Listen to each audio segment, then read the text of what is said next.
Fewer holes, fewer events, massive payouts, team formats. LIV Golf and the PGA Tour are like two clubs in the same bag with different strokes. With all the talk of LIV rebels making a comeback and the punishment they may face, we've all forgotten to ask the million-dollar question.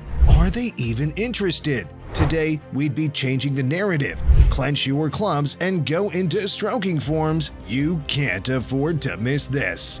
Last year was a wild ride for golf. It was fun, chaotic, and everything in between, widely thanks to the breakaway, Saudi-backed LIV Golf circuit taking center stage. With several A-list tour players like Dustin Johnson, Cam Smith, and Phil Mickelson defecting to the new organization, it became apparent that men's professional golf would be changed forever. In the following months, there were more defections, countless verbal clashes, legal battles, and unprecedented conflicts. At some point, the PGA banned all of its rebels from partaking in tour events. As serious as it sounds, the era is rapidly phasing away. It's no longer news that golf's new entity is set to commence. The issue, though, is how the rough patches will be ironed out. Guys, on the back of the big merger news lies the issue of how LIV members would be welcomed back to the PGA Tour in the face of their disloyalty and betrayal. While some believe all defectors should be welcomed back with open arms,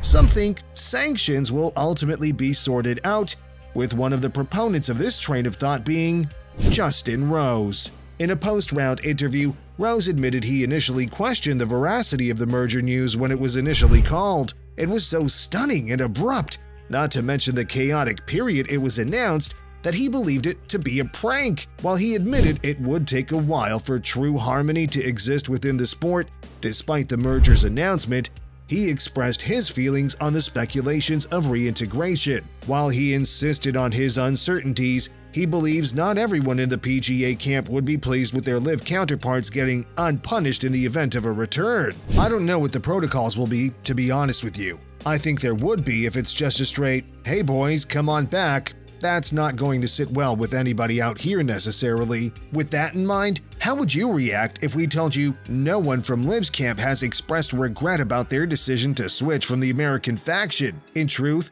despite being suspended from the PGA Tour and all of the rich heritage that comes with it, no one has made a move to return, or at least shown a desire to do so. It's almost as if no one cares. However, let's be hypothetical. Let's assume a few of them are keen on a return to the PGA. It is going to be a costly decision, literally, and it is all because of the fine print. Hear this. According to Alex Maselli of Sports Illustrated, LIV contracts have an interesting penalty clause for players who break agreements. In the event they do so, the golfer would have to pay up to 4 times the worth of their signing bonuses. Imagine Phil Mickelson and his $200 million signing bonus contract. He may have to pay up to $800 million just to force an exit. Who in their right mind would be willing to do that? The punishment speculations are not helping either.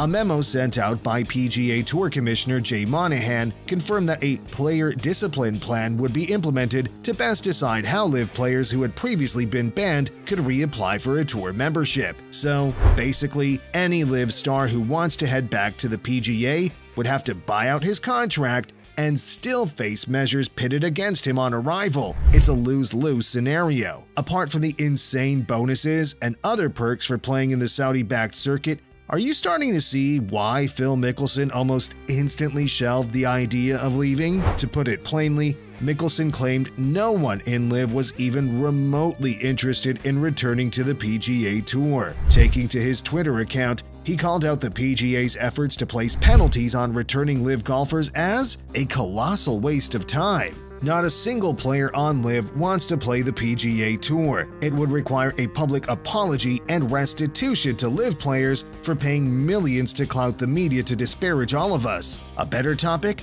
is future sanctions for the many players who now come to LIV. Did you catch that? Instead of LIV members leaving, Mickelson believes it would be the other way around and that in the future, PGA golfers would be the ones punished for seeing the light. Funny enough, Sergio Garcia agreed with Mickelson's sentiments when asked about what he thought about the idea of LIV members flocking back to the PGA Tour. The Spaniard appeared to resonate with Mickelson's belief. I mean, I can't speak for everyone else, but I do feel like it's LIV players do not want to return to the PGA Tour, that kind of feeling. I think that everyone around here is very happy and very comfortable where they are. Afterward, he was asked if he would be willing to leave LIV Golf and reapply for PGA membership on the back of the framework agreement. He shut down the possibility and gave his reasons for saying so. Speaking for myself, like I said, I wanted to come here to LIV not only because I love the product, but because I wanted to play less and be able to spend as much time as I can with my family and friends. The possibility of playing PGA Tour comes, I doubt that I would play because I don't want to play more. As things stand, the benefits of playing in LIV eclipses that of the PGA. The divide is so broad that it almost sounds ridiculous. Backed by the Saudi Public Investment Fund, we can all agree LIV Golf is very lucrative. Granted, the PGA could be set for that soon, but no one can say for sure how it will play out. LIV golfers who initially made what seems like a smart choice now were handsomely rewarded for just signing up alone.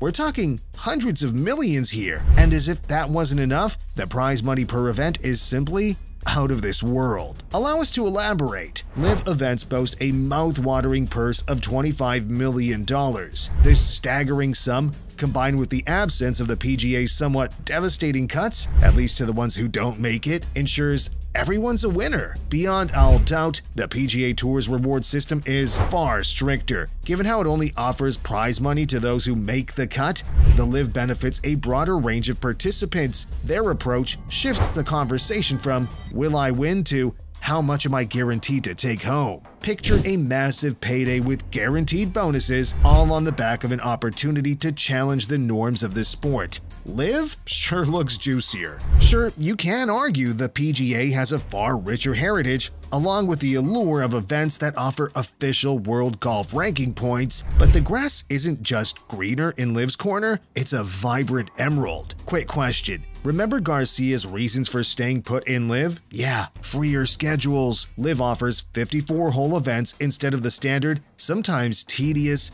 72-hole affairs on the PGA, where rounds can stretch from dawn to dusk. This makes LIV events shorter and more intense, a perfect combination for having players hyped up and spectators on the edge of their seats. Guess how many events LIV Golf scheduled in total this year? If your answer is as simple as lesser than the PGA's, pat yourself on the back, you're absolutely right. Including the season-ending team championship in Jeddah, set to be held in November, LIV has 14 events. It is a sharp contrast to the 47 PGA events, including all the majors and the World Golf Championships. The difference is almost unbelievable. Not only are LIV golfers better paid, but they also work less, giving them ample time for recreation or spending time with friends and family, as Garcia opined. Now, this may sound a bit subjective, but another reason why LIV golfers aren't even considering returning to the PGA is one of the breakaway circuit's most intriguing aspects in the first place: team competitions. Team members intensely vie for $5 million, yet with a collective spirit contrasting the PGA Tour's winner-take-all individualism. Say what you want, but this approach promotes camaraderie and strengthens bonds. Who would be willing to trade his spot in LIV? You can't name one, can you? With everything that has been said and done, we can't help but feel the only significant drawback from participating in LIV Golf is the fact the circuit doesn't carry any official world ranking points. In light of this, LIV players have seen their world rankings slide faster than an avalanche. Take Cameron Smith as an example. For being the second-ranked golfer in the world, he has dropped 7 places down to 9th. That being said, we're not sure he's even bothered, given all the juicy incentives on offer. With every day that passes, the path for a return to the PGA gets finalized. But the question remains, do they really want it? Remember to hit that like button, leave a comment, and subscribe to our channel to stay updated in the golfing world.